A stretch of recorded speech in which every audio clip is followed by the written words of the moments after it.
All right, good evening and welcome, everybody. Thank you so much for coming tonight to this discussion of Pope Benedict, his life and his legacy. We're going to have a chance towards the end to have questions and answers, and when we do that, we'll just have people, if you have a question, we'll have a mic set up over here, and you can come up over here and use the microphone and ask the question. But we're going to spend the first part of our program hearing from the guys behind me, and I'll introduce them to you as well. And of course, the reason we're gathered here is for Pope Benedict XVI, a great theologian, an amazing mind, a humble and a caring man, and a very holy man as well. Joseph Ratzinger grew up in Germany, went through some tough times during World War II with the Nazi regime, became a priest, a university professor, a theologian who had an impact on the Second Vatican Council. He was an archbishop, he was a cardinal, and he was a prefect for the Congregation of the Doctrine of the Faith. We're going to explore all of that. We're going to explore his life and his legacy in the next hour or so with three men who knew him. And let me introduce you to them right now. We have Bishop Emeritus Bruskewitz over here. We have Bishop Conley in the middle, and we have Monsignor Fucinaro on the end over there. So we're going to begin with each of them. Yes.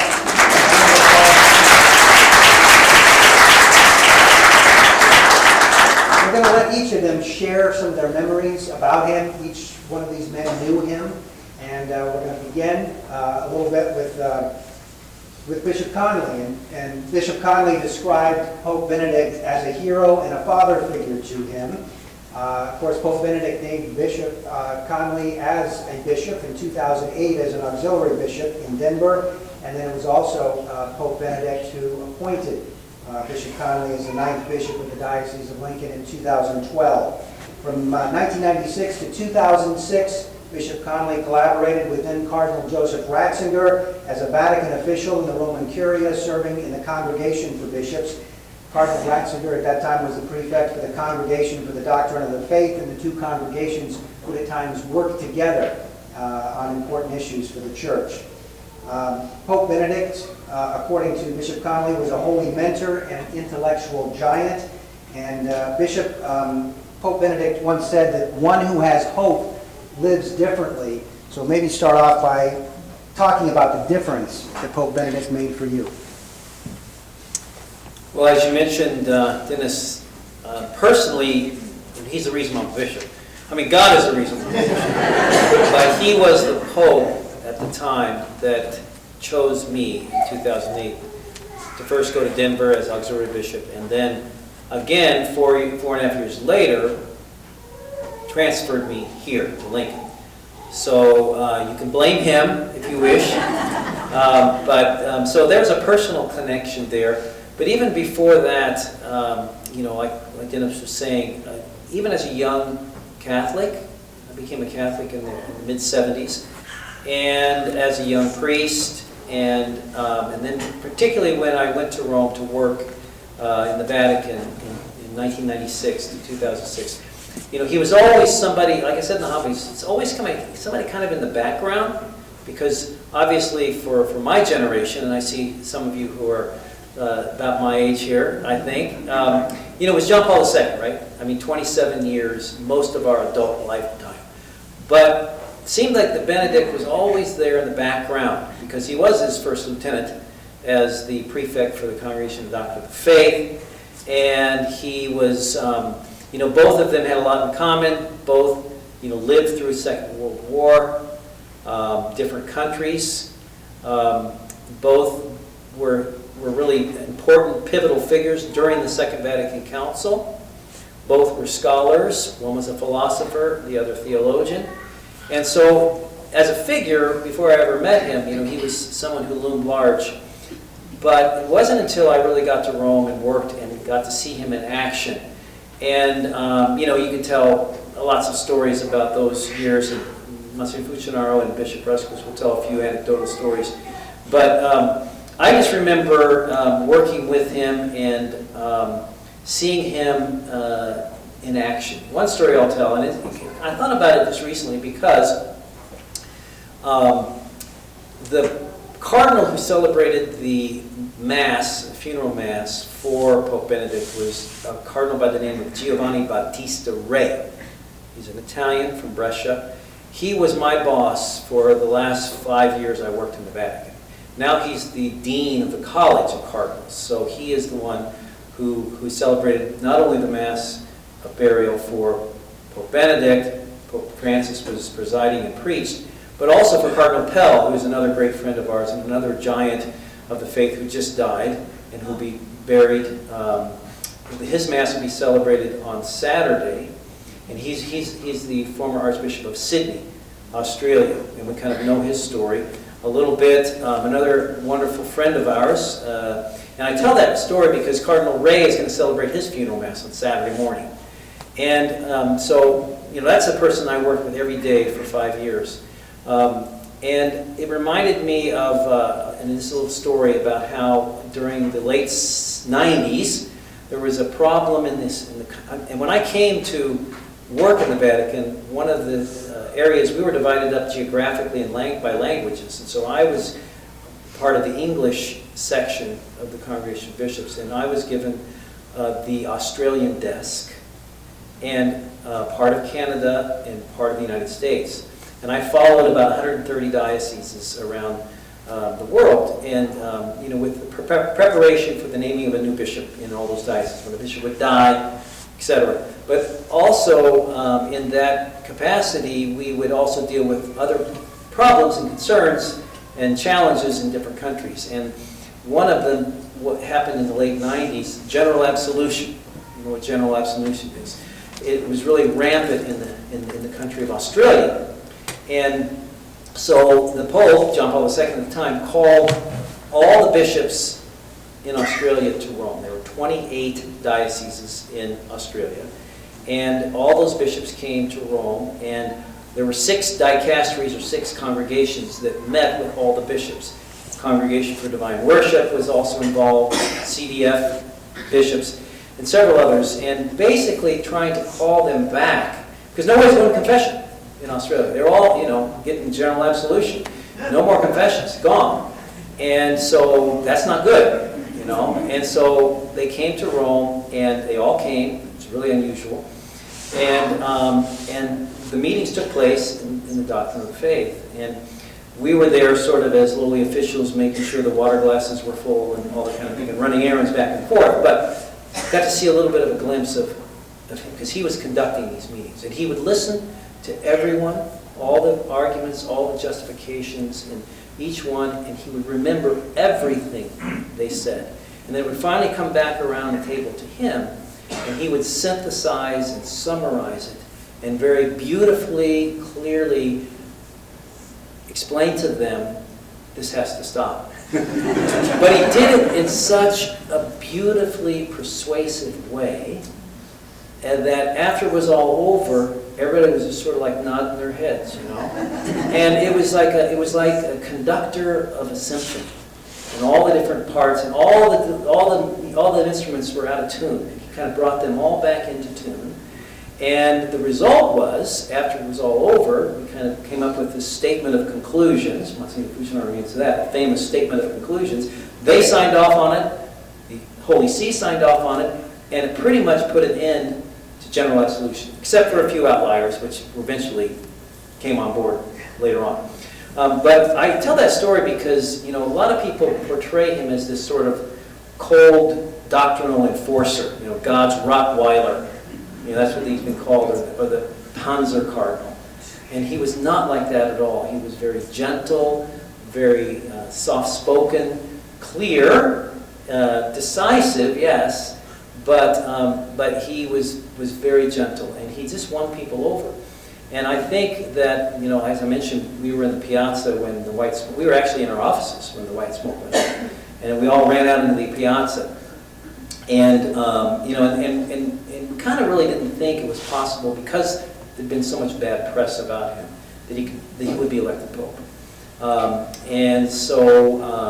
But sure enough, when he walked out on the loggia, and it was just, everybody was just filled with joy, because he was really, in a way, it was a no-brainer. There was only, who could fill the shoes of John Paul II?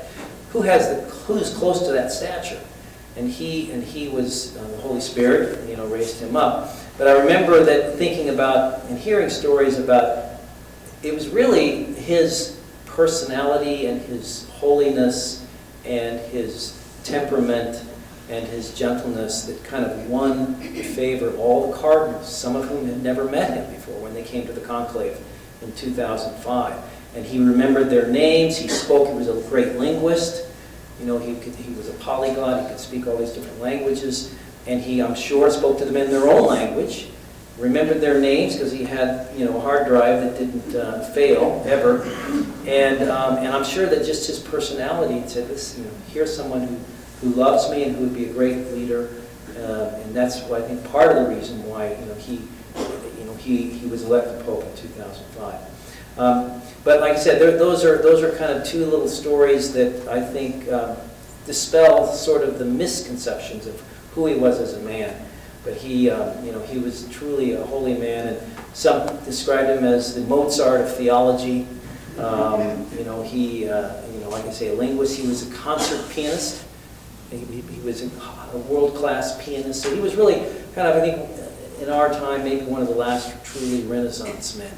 You know, who had that breadth of knowledge and life and stature that we probably won't soon see again.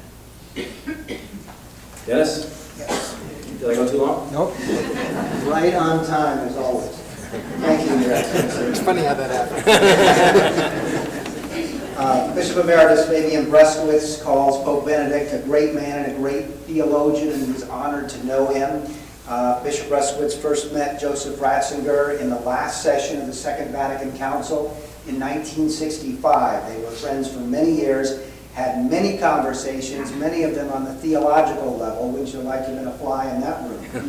But Pope Benedict asked Bishop Bruskowitz to translate the compendium of the Catechism of the Catholic Church into English, which he did.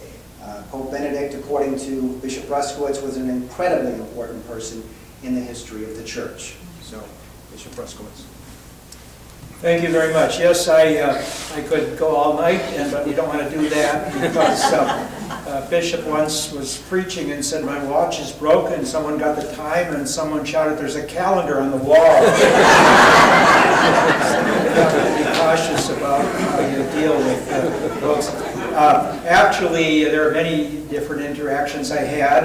I knew at that time, Joseph Ratzinger was a great theologian studying theology in Rome, and then called to work in the Holy See. I was sent over in 1965 to complete and defend my doctorate, and they got off the plane and they rushed me over to be an usher for the last session in September of 1965 of the Second Vatican Council, and he was among the periti, the experts. He came as an expert apparatus for Cardinal Frings from Cologne, but then he was named, because he had done such great work for the whole council, apparatus for the council itself. The bishops were on these grandstand kind of, each has a desk, but they were in the big aula there of Vatican II, and on one side, on the balcony, were the periti, the experts, and on the other side were the representatives of all the different religions and churches, probably, that there are on earth. And so, in ushers, we wore cassock and surplice and had a badge with our picture on it, and they sat by seniority, so they didn't sit by nationality. So I was in the a geriatric section, so to speak. I passed out ballots and collected them, and I may have even voted. I hope God forgives me. They would ask, what should I do? I'd say, just make a mark there, Your Excellency. So it was. At any rate, we became friends because I admired the great work of Ratzinger, and especially some of his theological research, and I became one of his great fans to a certain extent. I knew him then as I was called over to work in the Holy See. I beat Bishop Conley. He was only there 5 years. I worked in the Holy See for 11 years in the Congregation for Catholic Education. And I was there 10, but you still beat me. Okay, I did. Well, my father died, and I returned home to be with my widowed mother. So I was a pastor in western suburbs of Milwaukee when I was called to be the bishop here. At any rate, I kept in somewhat touch with Ratzinger, with Joseph Ratzinger. When I was working in the Holy See, he became the Archbishop of Munich and was greatly admired by those who had been his former students. Father Fessio, who founded Loyola Press out in San Francisco, never ceases to talk about his great theological lectures and how wonderful he was in that direction. I knew him because he was a member of our congregation. He would come to Rome occasionally, and we would interact in German. One of the German I learned was from Bavaria. Regensburg, his home diocese, was in Bavaria. They have a particular kind of German who is not quite as uppity and classy as that in Berlin. And the people there call the Bavarians blonde Italians. They just don't care for them too much. But we, at any rate, I interacted with Cardinal Ratzinger in many different ways. And I was particularly amazed when, being the bishop here in Lincoln one time, people came in, Father Monsignor Thorburn, I think, said, "There's a call from the Vatican." Well, you never know it's a joke or what it is, so I picked up the phone, and is this Bishop Bruskowitz? Yes, okay. You have to give me some identification, so I had to say a lot of things. They knew it was Bruskowitz who was talking. And then he said, "Someone wants to talk to you. Do you speak German?" I said, "Yeah, I can." "Okay, just 1 minute." And it was Ratzinger. He was the prefect of the Congregation for the Doctrine of the Faith. He said, "The Holy Father," that was at that time John Paul II, "wants one of your priests to come here and work with me in the Congregation for the Doctrine of the Faith." I said, "Which one?" He said, "Jackals and Jacals." But so I said, "That's amazing." I said, "Yes, well, we'll do whatever the Holy Father wants." I said, "However, he's my secretary. I inherited him from Bishop Flavin, and he was my factotum, my driver, everything, master of ceremonies, most of all." I said, "We have the Triduum coming up at the end of this week, and we also have ordinations and things going on in May." He said, "Triduum, yes. Ordinations, no." Okay. So Knuckles went over there, and I had to do some persuasion, but he accepted it as God's will. And then it was very close to the end of John Paul II's life when Cardinal Ratzinger, who was then the prefect of the congregation, called him into his office and said, "The Holy Father, dying John Paul II, wants to name you the Bishop of Wichita." Okay, so he was named the Bishop of Wichita, and then John Paul II died, of course. And in the interregnum, the Sede Vacante, Jacals was consecrated bishop in Wichita and installed as the Bishop of Wichita in Kansas. And then he had his first audience with, and who's the successor to John Paul II but Ratzinger, who is now Benedict XVI. So Jacals walked in, of course, and the Pope said, "Look at you, you're a bishop." He said, "Look at you, you're the Pope." True story. And so, at any rate, when he was still the prefect of the congregation, he had telephoned me and asked me, he said, and I knew the discussion was going on. The Catechism of the Catholic Church is this big, thick volume, and it really, it's excellent, it's a splendid work, and it was done originally in French and then translated into Italian. The main editor was Cardinal Schoenberg, who's still the Cardinal Archbishop of Vienna in Austria. But anyway, but he said it's really too formidable to use as a catechism, and especially in the elementary schools, secondary schools, it's a little bit too formidable. So we have to have a compendium, and we have to make a compendium. And he said, "Would you be willing to do a translation into English of the compendium of the catechism?" And so I said, "Sure, I'll pitch in." And so I translated from Italian, Latin, French, and whatever into English, the compendium of the catechism. Then he's elected Pope, but even then in 2006, this was in 2004, in 2006 he wrote me a very beautiful letter, which I treasure to this day. I framed in my house, thanking me for translating the compendium and being his collaborator in that direction. There are many things I could tell you about Pope Benedict. He was, to me at least, one of the most formidable theological figures I have ever encountered, and I had very many similar vibrations along with him, and we had many different inactions. The trivial things we treated were incidental and usually at the margin of our theological discussions, but one of them I might tell you, there's a German card game called Schafskopf in German, and it's very particular to very small parts of Bavaria. And Regensburg, however, is the headquarters for Schafskopf. And they have big tournaments and all sorts of things with Schafskopf. And naturally, the Ratzingers, the family was very familiar with Schafskopf, including Georg, his older brother, who was, Monsignor Georg Ratzinger was the Kapellmeister, the head of music and liturgy for the Cathedral in Regensburg. At any rate, so we used to joke back and forth about, with Schafskopf kind of jokes. And that was the trivial incidents I would have with this great man and the noble and splendid theological capacities that he had. I had many jokes with others as well, but I don't want to go into too many of those. I'll say only one thing more about Ratzinger, how he was always and everywhere, would listen carefully to everything I would have to say. And sometimes I was talking, as I am now, basically nonsense, and he still paid attention. And he would pick out something I would say and use it subsequently.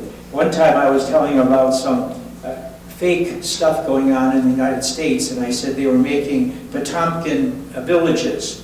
And he was so taken that I knew that particular similar. So he used it as subsequent talks, so I was flattered that he did that. At any rate, he wrote me a very nice letter when I was 50 years as a priest in 2010, and among other things, I'm glad they're here, some of them are here today. He congratulated me for founding St. Gregory the Great Seminary and for some other things that I told Father Fucinaro that Father Fulton, that it was God who did anything good that I did, and I was just an imperfect vessel that he used to accomplish his will. In a certain sense, I think I derived that attitude from the great man we're commemorating, Benedict XVI.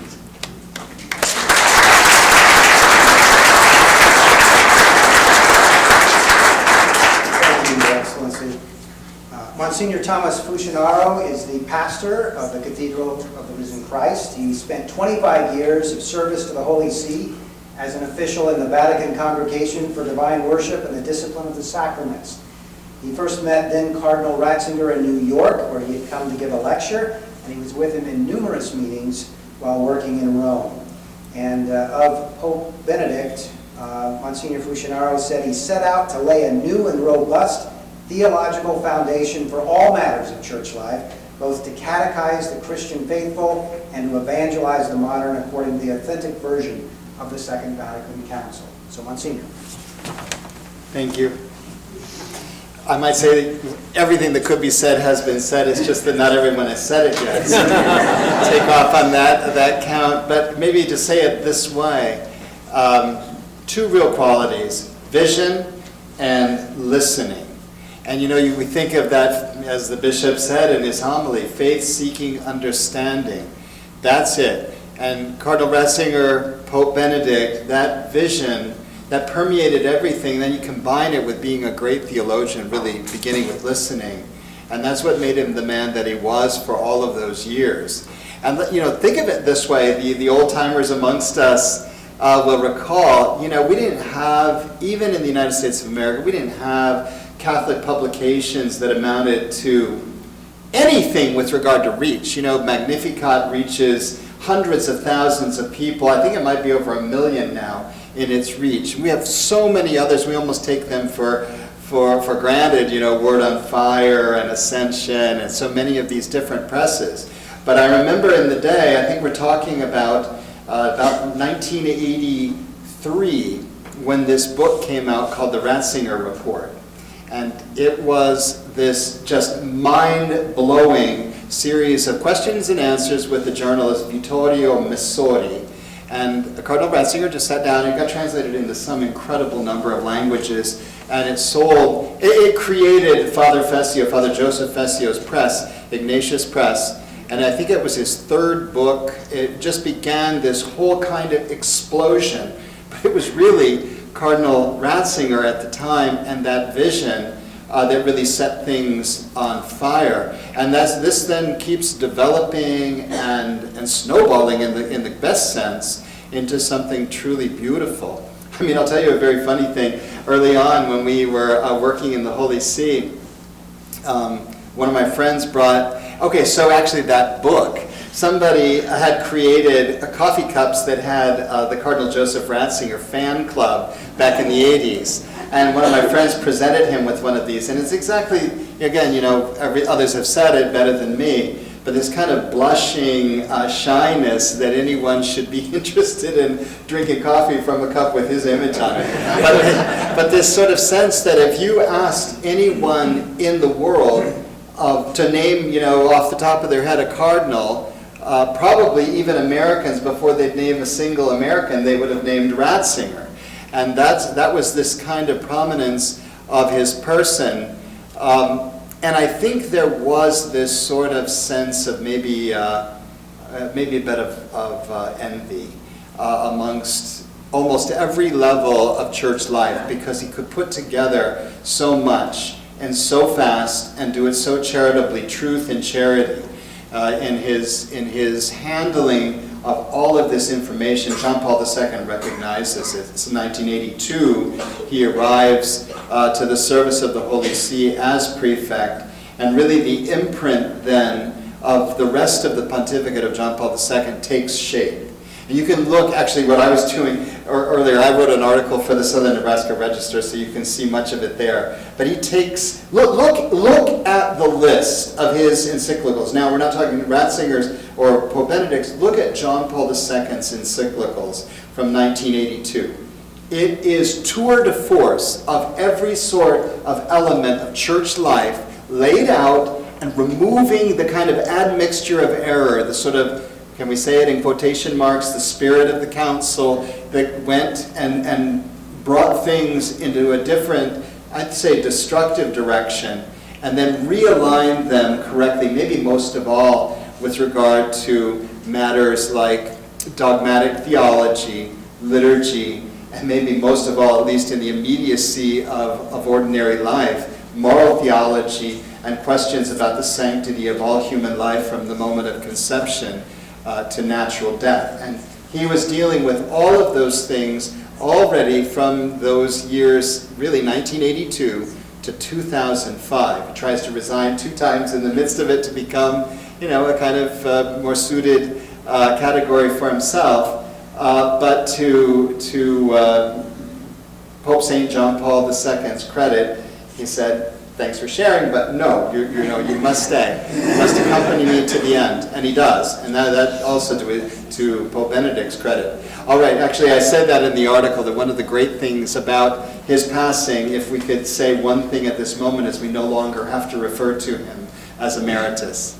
God bless him, Pope Benedict. But I want to say one thing. The last area that he gets into, which then involved my work directly, was entering into the fray concretely for the retranslation of all matters of the liturgical work. So you can see this actually in the last of the encyclicals of Pope St. John Paul, a document called Ecclesia de Eucharistia, that the Eucharist comes out of or from the Church. This is really profound in its direction. It repeats an impetus at the 25-year mark of the document, the Constitution on the Liturgy from Vatican II, to which, again, Cardinal Ratzinger would have had great importance and involvement in, but was a call to a whole new round of translation, so already from 1997, in the maximum possible way. That came to fruition in 2010 in the English-speaking world, most notably for us, in the United States of America. It went into effect on the first Sunday of Advent of 2011 in the new Roman Missal. And that was arduously worked after. These are my special and most remembered, most treasured memories of Pope Benedict, because we were working closely together even now as Pope before. Within a few weeks of my arrival, I was sitting in rooms, a 31-year-old priest just come off the streets. No, I take that back. I was 33 by this time. I arrived to Rome at 31, but 33-year-old priest arrive off the street and vested with representing the congregation in interdicasterial meetings regarding questions of inclusive language and the better translation of the lectionary for Mass, which is still in use today. And it was there that really this kind of feature of Pope Benedict, then Cardinal Ratzinger, and his ability to conduct a meeting. We're talking about a great involved kind of mass of people, and to reconcile those positions, yes, to distill it down, synthesize the position, and quite literally not ignoring a single point. Actually, there's just so many things that I could say, but maybe just to say one, because it's so apropos of this kind of sense of listening. One time, Cardinal Ratzinger found himself on a plane with a nun that he had to discipline silence, and I think she was ultimately excommunicated for her involvement with a group called New Ways Ministries. She wrote it up herself, the description. But in his own incredible manner, he asked that she would come sit next to him so that they could have a conversation. In her own words, she refused to accept what was being said, and it was regarding ministry to those with same-sex attraction, and how we could not in any way give the impression even of condoning this kind of approach, but rather needs to always and in each expression to in some way make reference back to the requirements of our faith. Very hard line. By the way, it's perfect on the eve of the celebration of the great Saint Hilary of Poitiers tomorrow. But that will be great for when you're attending Mass tomorrow.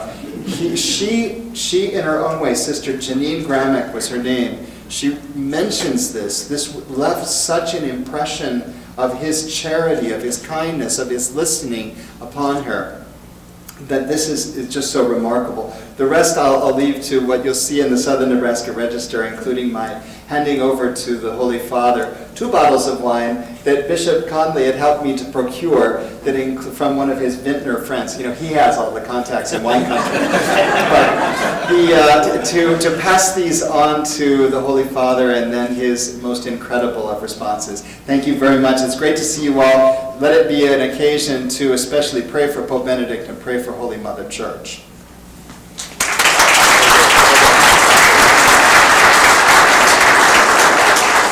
Thank you so much, Monsignor. We'll begin to take questions now. If you do have a question, if you could come over to this side over here, we'll have a microphone. You can just speak into the microphone and ask your question at that point, and we'll move forward with those. So feel free to get up and move. If you're on this side, just walk around the back and come over to this side.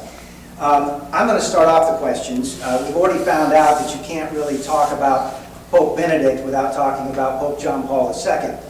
So my question is, how much did they impact the work of the other, and did one influence the other more than vice versa? We'll just go down the line. Bishop Bruskowitz.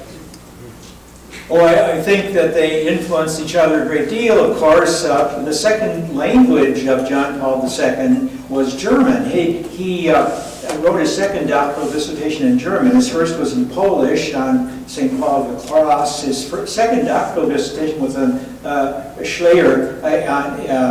So he was, and he loved to talk German.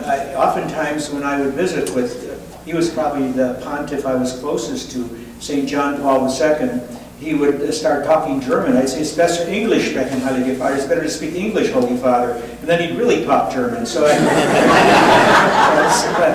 I think that they were very close, very close. I think they had, as we call, similar vibrations. And I would just expect that one influenced the other. And the admiration that John Paul II had for Cardinal Ratzinger, and then as was very appropriate because he was a very appropriate successor to him.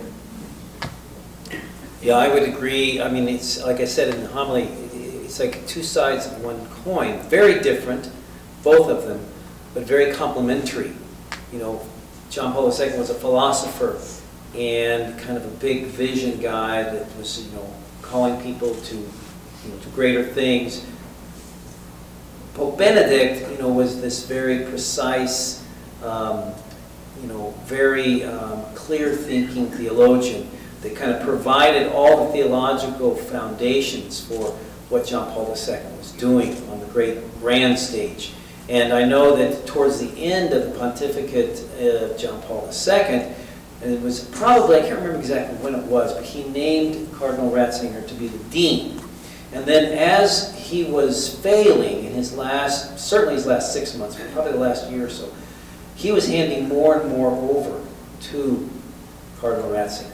I remember when Don Giussani died in northern Italy, who was a huge figure in Italy, Italian life, priest, who started Comunio Liberazione.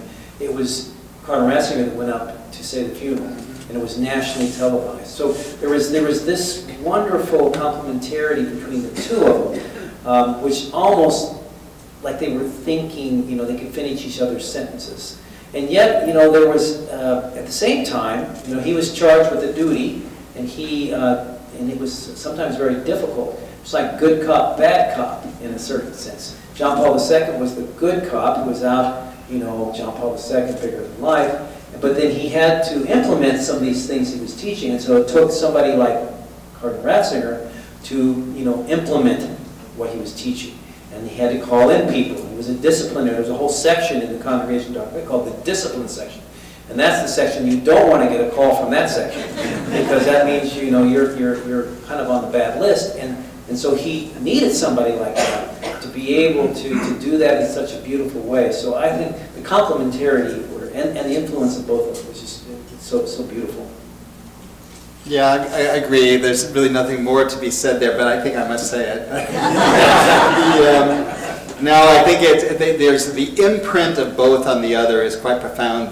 I already mentioned about that succession of great encyclicals. You know, Cardinal Ratzinger, as prefect at the Congregation for the Doctrine of the Faith, he had this great role as kind of point man in the reception of these things. So he would be scouring these reports that would be coming in from around the world, a very serious, you know, the most important of the offices of the Holy See, that would be vested then with examining all elements of church life. So you could well see that import then going into the mind of Pope St. John Paul, like, oh gee, what should I write about next? You know, so you get Veritatis Splendor, you know, on moral theology in 1995, or, you know, whatever it might be. But I do think that His Excellency is correct with regard to Cardinal Ratzinger's interest in the sacred liturgy then being put into contact and into the mind and heart of Pope St. John Paul II. The other way has worked as well. I don't think you would ever have seen Pope Benedict engaging in the World Youth Days and seeing them as important as they really are, had it not been for the mind of Pope St. John Paul. And in fact, it figures into his decision to step away, because he thought, I forgot which one after, I think he says already back at Sydney, that he felt like he couldn't really give his full energies to this, recognizing that the church is ever new, you know, ever young, and that as he was aging. That's a whole other very interesting question, and purely a matter of speculation there. Yeah, yes? At the end, Pope Benedict lost the sight in his left eye. And that was the thing that alarmed him. Georg, his brother, lost his sight entirely and was totally blind at the end of his life. As a matter of fact, he would sit with his younger brother, who was the Pope, and the Pope would read the breviary so that he would participate in the recitation of the Liturgy of the Hours. And so, and he was, one of his terrors was that he would get completely blind as his brother was, and then he could obviously not operate his boat very well. And so that, I think that was one of the compelling reasons that led him to retire, the first one to do that in 600 years. One thing I just saw, like once he was saying, so much has been said, but one thing I saw recently was said that proposing that between the two of them, one wrote the music and the other wrote the lyrics.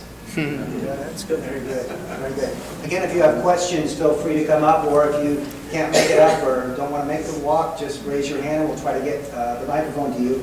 One other quick question. I do not want to get... Rapid City wants to come up here. Yeah, come on up, come on up. I don't want to get ahead of the church here, but it would seem hard to believe that Pope Benedict wouldn't one day be a saint. How quickly do you think that would happen, and do you think he is the next doctor of the church? Well, in order to be named a doctor, you have to be a saint first. So I have no question about, I think no question really about either one. I think that His Holiness, certainly his theological acumen is none, it's second to none. And I think His Holiness is too. So I don't know how much time it would take, but I wouldn't be surprised if it started right away. Rapid City. Thank you, Bishop. I wanted to ask something. I noticed something between St. John Paul II and Pope Benedict that, from what I've heard, a young Pope John Paul II at the time, Karol Wojtyła, actually met and talked to St. Padre Pio. So, do you think that with that talk and meeting, St. Padre Pio's case for canonization kind of sped up faster than it would normally have? And in the same way, when St. John Paul II, when he passed, do you think that he has such an influence on Pope Benedict that Pope Benedict perhaps spurred on the canonization for Pope John Paul II? Yeah, okay. I don't know how that if that happened, but it sounds plausible and it's very likely the case. I know that Pope John Paul II, St. John Paul II, had great affection for Padre Pio, Peter of Pietrelcina now, and he's a canonized saint.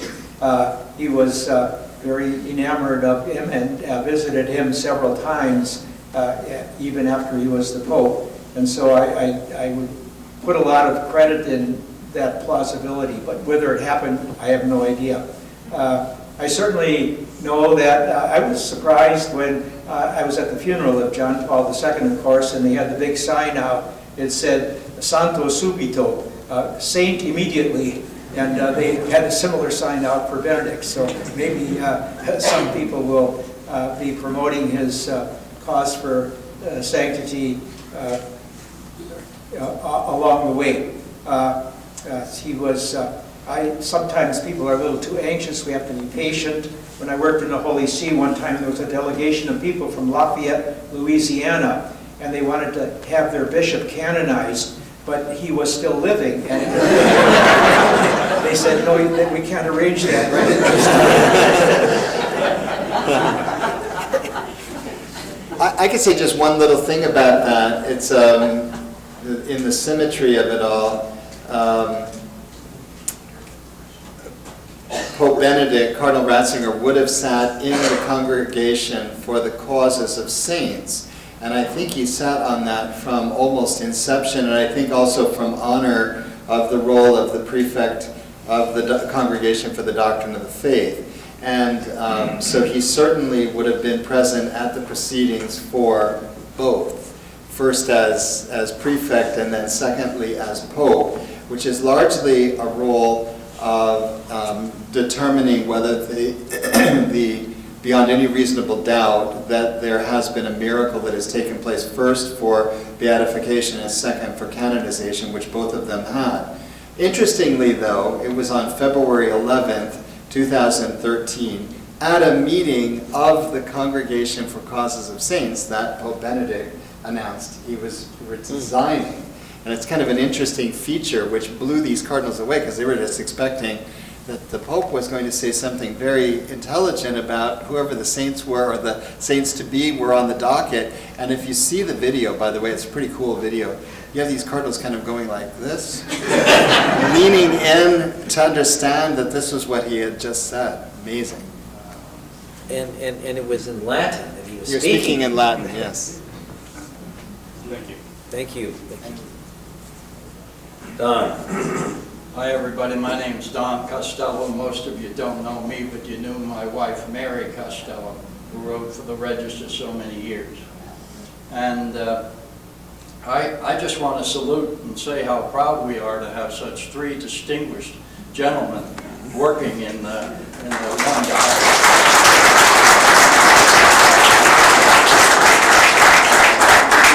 I mean, I nowhere in my life, and I've met a lot of computer people who are very smart, but I've never met such linguists and such people who have such prominence.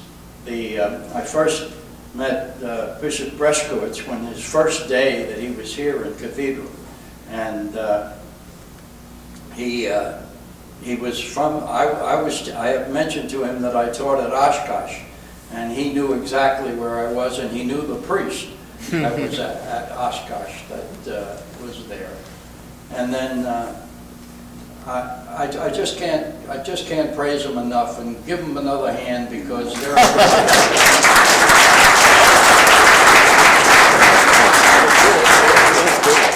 Father Tom Walsh.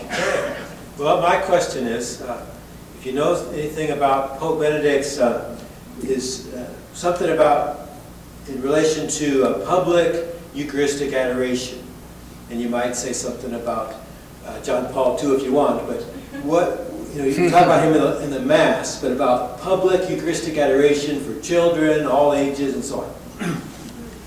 Well, I know that one of the things, actually, I mean, John Paul II, we always, one of the beautiful things that happens in Rome every year, Corpus Christi, is this Eucharistic procession from St. John Lateran all the way down the Via Merulana, which is a huge avenue, completely disrupts Rome during traffic, during the evening traffic, chaos that happens. It's already chaos, but more chaos, in that time. But they block the streets off, and they bring John Paul II really revived that, bringing the Blessed Sacrament from St. John Lateran to St. Mary Major, and down this, and everything stops, and people come out, and it's beautiful, beautiful Eucharistic procession. But in World Youth Days, one of the things that Pope Benedict really enhanced and brought more attention to was Eucharistic adoration.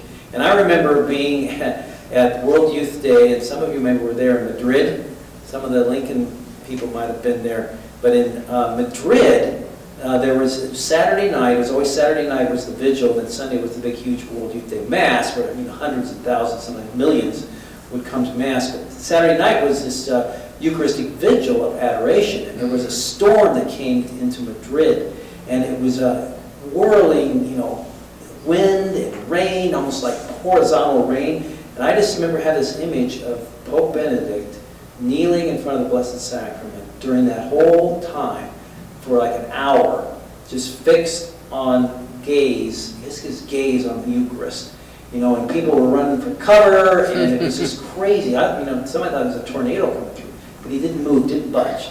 I just had that image fixed in my mind. So, Eucharistic adoration was something really huge, I think, for him.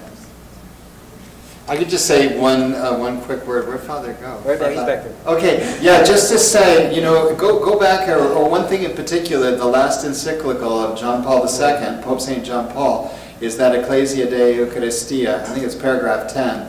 But he talks about those three notable fruits that have come from the Second Vatican Council with regard to the celebration of the Most Holy Eucharist. And he says they are the fuller, more conscious, more active participation at Mass, Eucharistic adoration, and Eucharistic processions. And then he goes on, that's Pope St. John Paul. And then, I think it's paragraph 52, at the end of the document, he talks about these clouds, these dark clouds that are there, one of which is about liturgical abuses. And I bring this up because that was 2005, so just before the death of Pope St. John Paul. This then gets carried through pretty much seamlessly into the subsequent documents regarding the sacred liturgy. By the way, if there's a problem in the church, you can be sure the Holy See is into documents, right?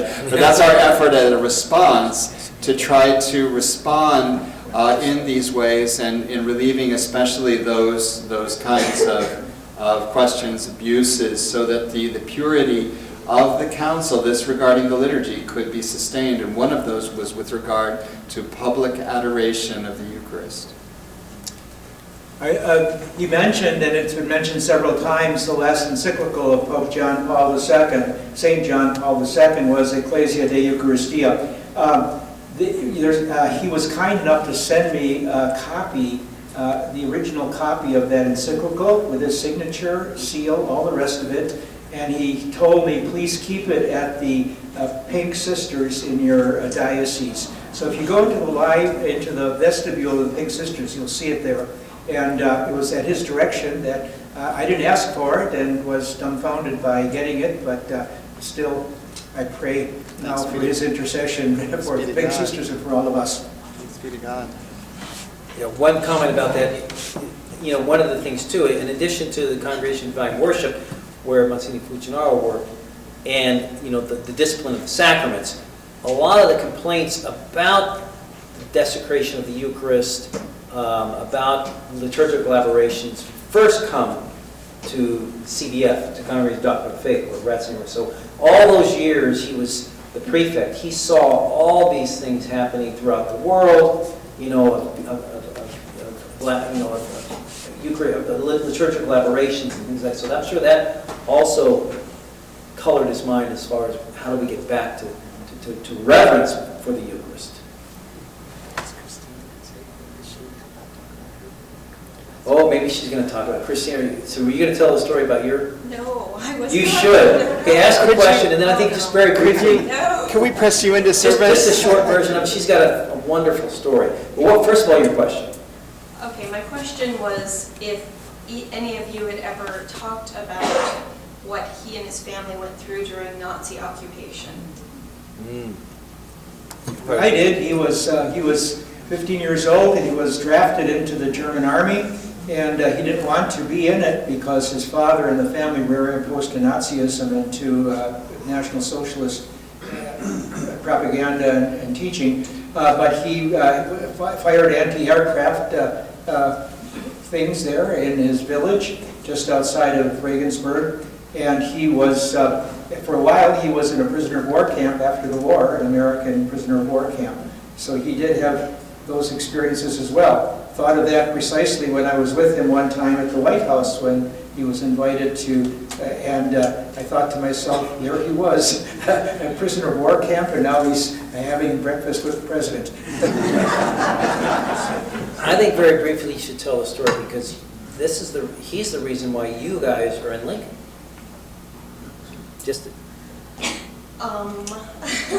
Wasn't expecting this.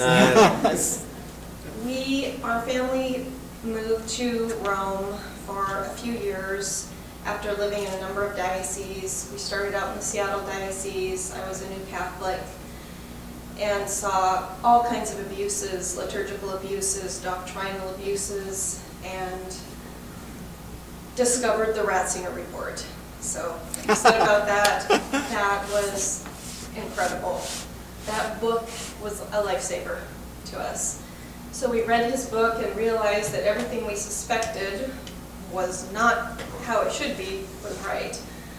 So after reading that book, he became our great hero, and we moved to a few different places in the country and just didn't find orthodoxy. It was distressing. Like, we wanted to raise our family in a good, solid diocese. So we packed up and headed to Rome. It's a bit crazy. But our pestering him paid off. We did get an audience with him and were able to tell him that he was our hero. And he told us at that time he was getting 5,000 letters a day from the Seattle Diocese of complaint. of just all the abuse. So he was very understanding, he was kind, he was humble, and to make a long story short, he told us to talk to the Bishop of Lincoln, who was Bishop Bruskowitz, and he mentioned 2 other dioceses, but he really leaned towards Bishop Bruskowitz. And so, what?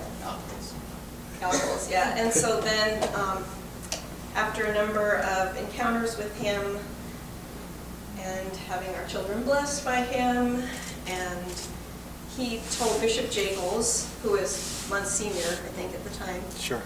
to help this family to figure out what to do and, you know, tell them about the Lincoln Diocese. And so he did. We met with him quite a few times right there in like St. Peter's Square and at the Holy Office.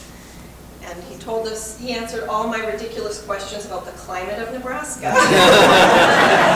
If there were snakes or trees there. And so we ended up, it was 2003, we actually got tickets to Good Friday to have, you know, special seating right up in the front with the bishops. And on the way into our good seats, an American bishop, we don't know who he was, he saw us coming in, heard us speaking English, and he said, "Are you Americans?" And we said, "Yes, we have good seats for this Mass." And he said, "Would you like to venerate the cross?" And we're like, "Yes." So we got to go up and venerate the cross with the cardinals and the bishops in front of Pope John Paul, and Cardinal Ratzinger was actually celebrating the Mass because Pope John Paul wasn't doing that well. Right. And on the way out of the Mass, Cardinal Ratzinger stopped and waved at us. And so then right after that we left and moved back to the United States, back to Washington State, to Seattle area for a while, and then made contact with, I think it was, we called the office and talked to Sister Colette, Bishop Bruskwitz's sister. And it took about a year, and I do want to share this. As soon as we got back to the United States, I found out I had very advanced breast cancer. Stage 3C, they said, probably stage 4, and I was 32 years old. And a good close friend of ours, Linda, was still in Rome, and so when we got this news, she went to Cardinal Ratzinger, gave him the news, and she said his face fell. Like, he knew. We had 4 little children. And he said, "My mother died of cancer." And he, I think he took her hand and said, "God will help us." And so he started praying for me. And I was just talking to my family recently and saying, I don't know if I had a miracle or if it was chemotherapy. And, you know, I went through treatment for 8 years, and I was given a 10% chance of survival, so you never know. Wow, thank you. So, Thank you.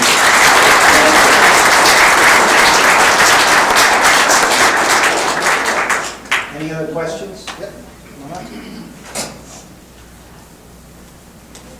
Bishops and Monsignor, I just wondered if you could maybe reconcile or help us understand more kind of the two dichotomies of the image of Cardinal Ratzinger. First is this young, enthusiastic, more liberal-leaning theologian at the council, you know, along with Cardinal Wojtyła at the time and some others that kind of ended up going off the rails. And then as the Panzer Cardinal and more dogmatic conservative that he was seen on as later in life. Is there an actual, you know, like he always said there was about Vatican II, about people saying there was a split in how, you know, the old Mass was and then the new, but he saw it as one seamless. So, kind of in the same way, was there a change in him, or was it kind of you know, I see him as that's one and the same, but he, because of his great theological mind, he was able to be this young, forward-thinking theologian in his youth, and yet kind of steer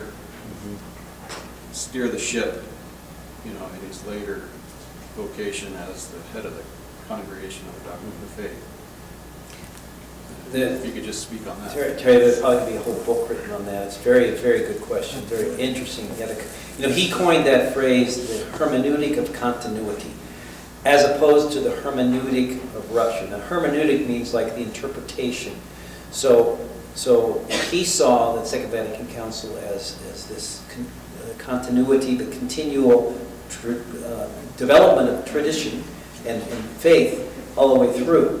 And then where others looked at the Second Vatican Council as a rupture, like this is like the pre-conciliar and post-conciliar, like two different churches almost. And a lot of his contemporary theologians, theologians that were contemporaries of his in the academia, believed that the Second Vatican Council was this rupture. There was a whole new era that came in, and he opposed that. It's interesting because a lot of his contemporaries, one of whom was Hans Küng, who really went off the rails, he was so kind to him. Even in his latter, even as Pope, he would invite him to Castel Gandolfo. Hans Küng doesn't appear to have changed his ideas about this. But if the question, I guess you said, was there a moment? I don't think there was a moment where he changed. I just think he was thinking deeper than others around him. Now, maybe Bishop Bruskowitz has to say a few words about that. As far as, he was really part of, like you were saying, as a young theologian, he was kind of part of the new movement in a way. I mean, the new, this theological, certainly part of the liturgical movement, and then part of those theologians that kind of came of age in the 50s and 60s, like Henri de Lubac, and those kind of theologians, Hans Urs von Balthasar, those were all contemporaries of his. Some, were also kind of described as sort of leaning more to the left. He was in that group, but I don't think he ever had like all of a sudden a change. But that's a very good question. I don't know if you can comment. Well, I might just present from it just for a bit and say, when we have the answer to that question, you will have kind of the answer to the whole modern malaise, But maybe just take it for a second. I had a very wise elder statesman that was at the Villa Stritch where I lived for all those years. But if you reflect on this period that precedes the council, it's really interesting. Humani Generis, and this kind of, basically kind of a strident opinion from Holy Mother Church. It's coming out, not too much rationale, lots of, just kind of, hammer blow, this is what we hold, and close discussion. I think with a great figure like Cardinal Ratzinger, that was, and those who were in his parallel kind of strands at that time, theirs was a sense of sort of trying already by way of vision to found on a deeper, more reasoned level all matters of philosophy and theology, not just to stay with staid kinds of positions of St. Thomas Aquinas, right, which is, the greatest doctor of the church, probably even more than Augustine, but at least, tremendous. But now to try to find an application of these principles, these teachings, that's faith-seeking understanding. And I think that's really what was the mark of delineation. I would say this, with Karl Rahner, there's a point at which I recall reading that Cardinal Ratzinger made the comment that there were positions that he had held kind of naively in his own manner of expression, and that lots of water had passed under that bridge, quote unquote. And it's an interesting kind of humble sort of response that he made. But yeah, these are really interesting points. Our conviction would be that we use the best of all of human reason, and we apply that, we throw it up, and all of these perspectives humanly that we have to give, they're all valid, provided that they respect these points that we hold to be part of the deposit of faith. And all could be very valuable in trying to understand them more richly. But the question remains, I realize. Yeah. Very good. One just thing came to mind, and I wrote about this in my column for this week's Southern Nebraska Register. I use the example, Cardinal Newman uses this example when he talks about the councils in the church. And he's talking about the Council of Nicaea, which he wrote a 2-volume work on the Arians of the 4th century. And Newman says councils are like springs coming out of the earth. They always savor from the soil from which they sprang. So what was the soil of the Second Vatican Council? It was the 60s. And he said when the water comes out of the ground, when it first comes out of a spring, it's murky and it's foggy. It's not clear. It's only when it gets downstream, away from the council, does it clarify and gain force and direction. And now we're 60 years after the council, and it's clear now and more evident of what the council was trying to do. And I think people like Pope Benedict, Cardinal Ratzinger, were trying to kind of clarify those waters all in the decades following the council. So I know that doesn't answer your question exactly, but that's kind of an image I think of about the Second Vatican Council. Anybody else? I guess as we wind things down at this point, my last question then would be, do any of you have a personal story you could share with us about an interaction that you had with him, to kind of pull back the curtain and show us a little bit about his heart and his mind? He's got to go. Yeah, this is the best one. I'm going to tell a nice one first. Like a more important one. When you'll read this in the Southern Nebraska Register, that when we had the finalized translation of the new text in English for the Roman Missal, we hosted a lunch for His Holiness, and there was an audience, and I was the junior official still, even though I was there for, at that point, 13 years. But when the line had gone through, and I'm in the back of the line, this curulist cardinal most of his life in working in the Curia, but now as Pope, the line's down, I kiss his hand, and we're just kind of standing there, and also there was no usher to kind of shove me away. But so the Pope then says to me, "But what do you think about the text?" And it's like, well, how much do you really want to know?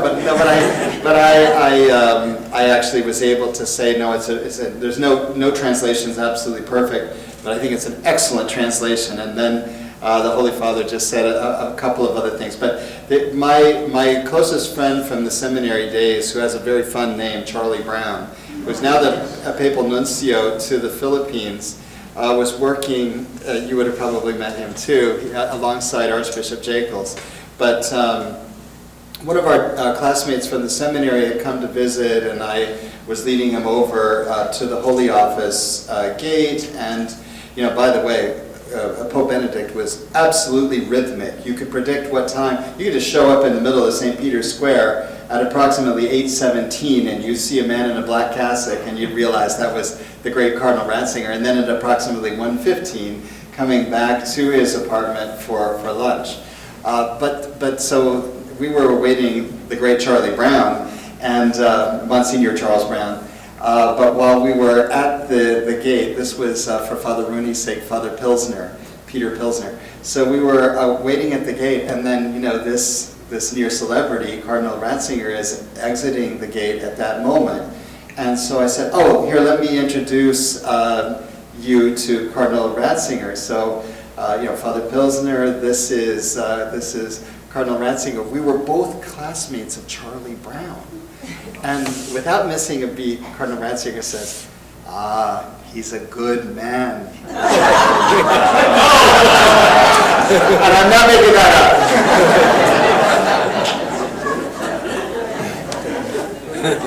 All right, that's a great one to end on.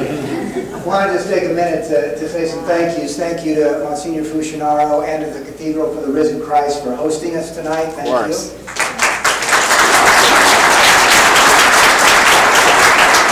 Thank you to Monsignor and to Bishop Emeritus Bruskewitz and to Bishop Conley for your insights, and it certainly was eye-opening at times. Thanks to all the priests from the diocese who joined us for the Mass and for our discussion. Thanks to Father Kane and to the seminarians who made the trip. We appreciate that. You can look for a recording of this on our YouTube channel, Catholic Diocese of Lincoln. So we'll hope to have that up in the near future, and you can listen back to this discussion. And as was referenced earlier, you can look for a special issue of the Southern Nebraska Register that will start arriving in mailboxes tomorrow with a nice giant photo of Pope Benedict on the cover, and also some writings from all three of our panelists will be included in that issue tomorrow. And special thanks to Kathy Offender, who's the editor, who did an amazing job. So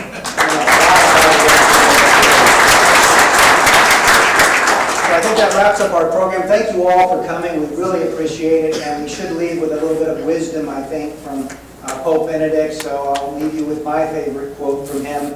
The world offers you comfort, but you were not made for comfort. You were made for greatness. Thank you. Amen.